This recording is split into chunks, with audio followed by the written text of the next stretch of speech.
Assalamualaikum warahmatullahi wabarakatuh. Kembali lagi di channel saya seputar tutorial SketchUp. Di sini saya akan memperlihatkan settingan-settingan rendering khusus outdoor atau bagian luar bangunan. Nah, di sini saya menggunakan Enscape. Kenapa menggunakan Enscape, tidak menggunakan V-Ray? Jadi menurut saya Enscape ini settingannya simple, tidak seperti V-Ray yang lebih kompleks dan lebih banyak settingannya untuk menghasilkan renderan yang realistik. Ya, kalau V-Ray itu emang hasilnya sangat realistik, jadi lebih bagus lah, lebih kompleks lagi. Tetapi kalau Enscape itu dia hasilnya tidak terlalu mengecewakan juga, masih baik juga dan jelas untuk kita perlihatkan ke klien kita atau kepada orang lain. Nah, simple dan hasilnya bagus juga. Itu landasan saya menggunakan Enscape. Nah, sekarang saya memperlihatkan kalian atau apa saja yang saya setting di bagian Enscape-nya. Pertama, kalian pilih objek yang kalian punya. Di sini saya ada objek atau bangunan 3 lantai, dikhususkan tempat mengaji oleh pemilik bangunan. Nah, bangunan ini dibagi 3. Untuk lantai satunya itu tempat mengaji para santri laki-laki. Untuk lantai 2 ini tempat mengaji untuk santri perempuan atau wanita. Untuk lantai 3 ini dikhususkan untuk istirahat ketika nanti ada tamu yang mampir atau yang datang. Nah, atau ada santri yang ini istirahat juga, ya dikhususkan di lantai 3. Nah, untuk di area belakang ini rumah pemiliknya, tetapi ya belum sepenuhnya jadi dia lebih fokus ke bangunan tempat mengajinya, karena dia ingin bangunannya cepat dikerjakan, cepat dibangun agar bisa digunakan oleh anak-anak yang ada di sekitar rumahnya untuk mengaji. Di sini di depan ada tempat bermain lah, tempat main basket dan parkiran juga. Nah, oke, kita pertama tentukan saja sudut pandangnya. Kita di sini ingin render bagian tampak depannya saja. Nah, di sini kita ingin bagian sini kita perlihatkan. Kalian buka saja Enscape. Kalian buka Start.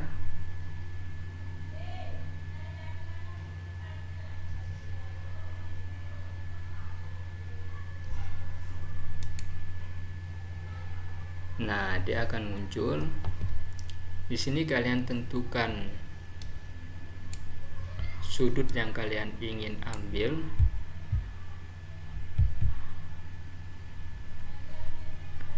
Di sini shortcut yang kita gunakan untuk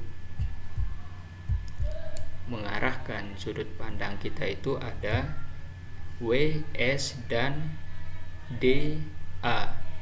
W itu untuk maju, S itu untuk mundur, dan D itu untuk mengarah ke sebelah kanan, A itu mengarah ke sebelah kiri. Dan untuk menaikkan atau meninggikan sudut pandang itu kita menggunakan shortcut E. Untuk shortcut yang Q itu untuk menurunkan sudut pandang kita. Nah, hanya itu kita gunakan seperti main game lah. Di sini untuk mouse itu klik yang sebelah kiri itu kita untuk mengarahkan mata.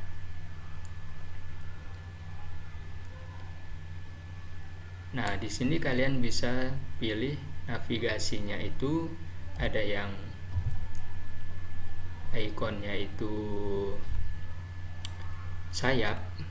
Jadi kalau menggunakan sayap ini, objek yang ada di samping maupun di depan belakang dia akan tembus. Tetapi kalau yang kalian gunakan itu ikonnya ini seperti tapak sepatu, kalian akan mudanya itu ketinggian manusia, dan kalau ada objek di samping maupun di depan dia akan tidak tembus. Nah, seperti itu.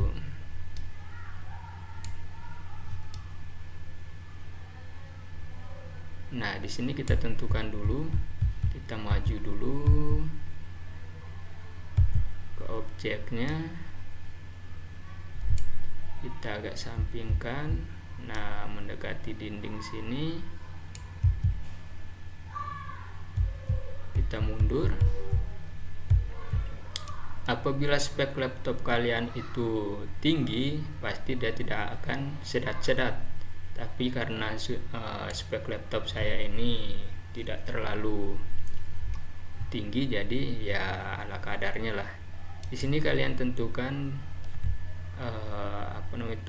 sudut pandang kalian agar lurus, itu menggunakan 2 point agar sudutnya itu lurus. Nah, bagian sini dia lurus.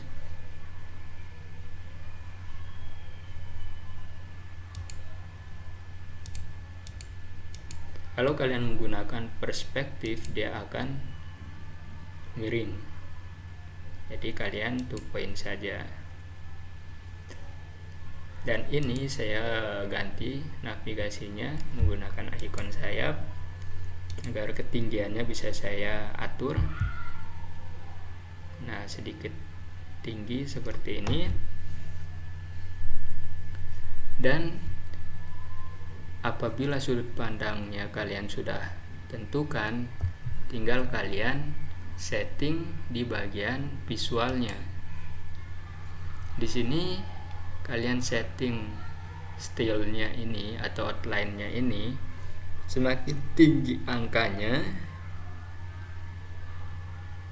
semakin gelap hasil yang ditampilkan di bagian sudut-sudut pertemuan bidangnya atau objeknya.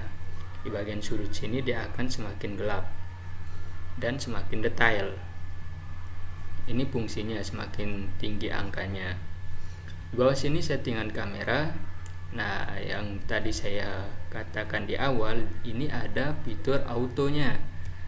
Nah, ini tinggal kalian centang. Kalau kalian tidak centang, dia akan putih sekali atau kelebihan cahaya. Jadi ya kita gunakan saja fitur yang sudah disediakan oleh Enscape-nya, itu menggunakan auto exposure. Di sini menggunakan fitur yang di bawahnya ini, field of view-nya ini, itu untuk zoom out, zoom in-nya. Di bawah sini itu ada depth of file-nya ini untuk settingan titik fokusnya. Nah, semakin kalian tinggikan, dia semakin ngeblur. Biasanya kita gunakan ketika kita ingin menampilkan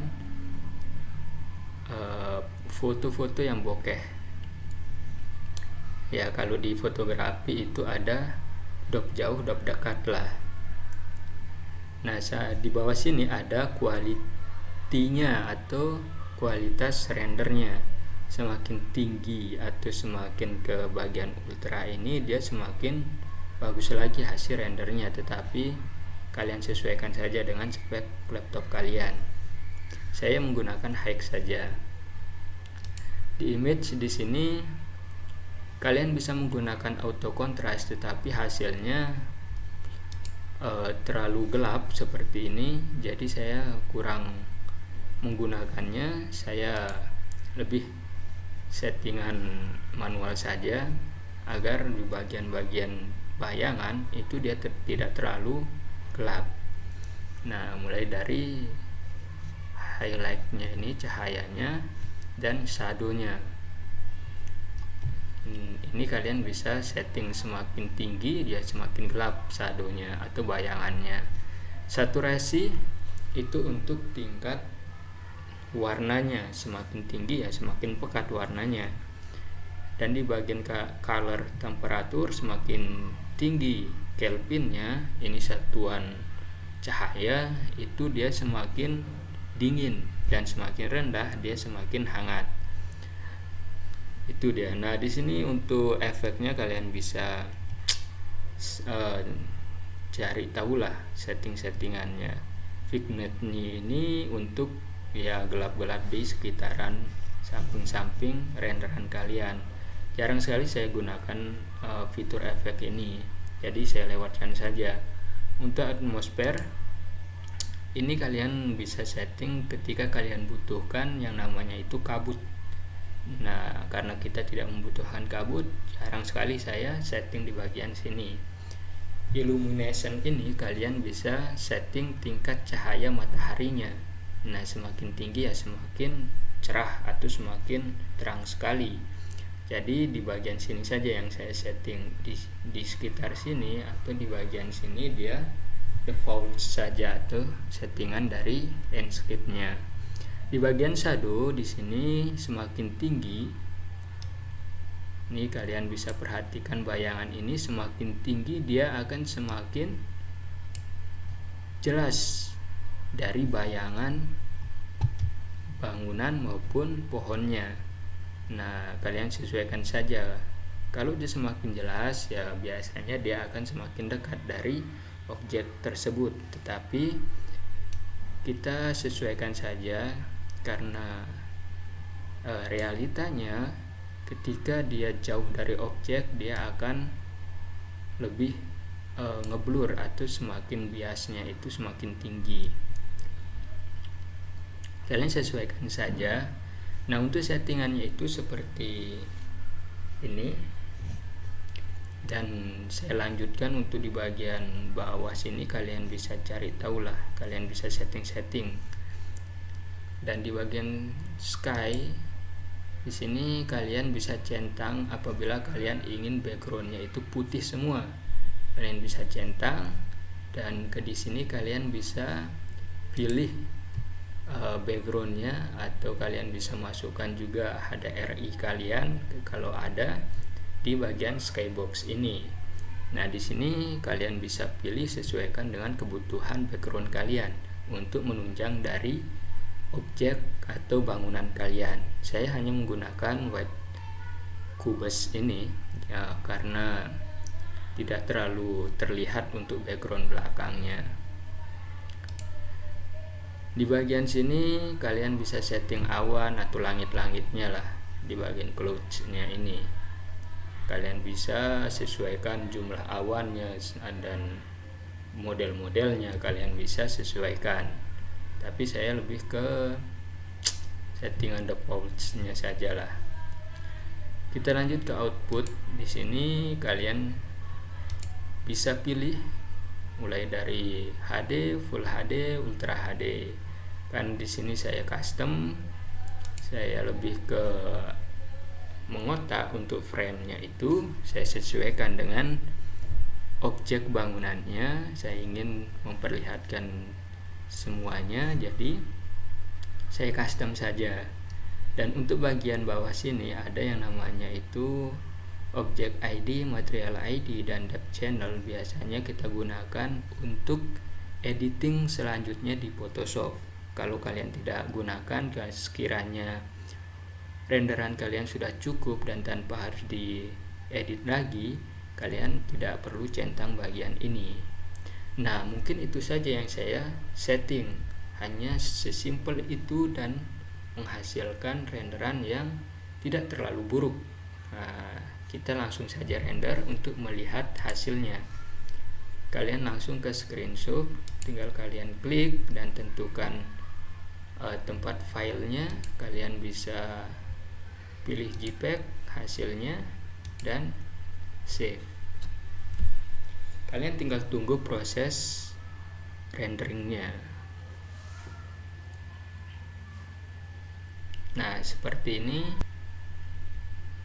Oke, kita tunggu saja, dan saya sekiranya ini kurang lebih 10 menitan rendernya, jadi agar tidak terlalu panjang videonya ya saya skip saja. Oke, untuk hasilnya kita bisa lihat di filenya sini. Nah, ini hasil rendernya.